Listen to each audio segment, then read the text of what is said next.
Өнерге деген құштарлыққа тәрбиелеуде оқушылардың эстетикалық талғамын дамыту үшін ең алдымен жанұяда, мектепте жан-жақты тәрбиелеуді қажет етеді.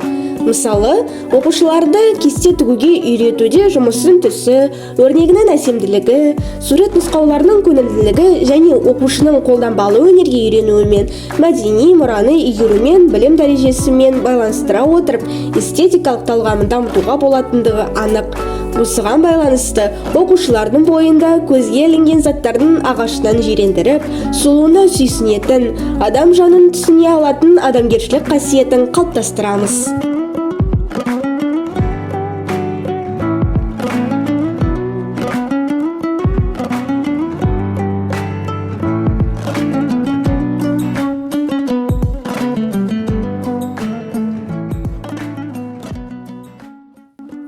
Шеберлігінің қолы алтын деп дана халқымыз айтып кеткендей, қазақ қолөнерінің тамаша бір туындысының жасалу технологиясын көрсететін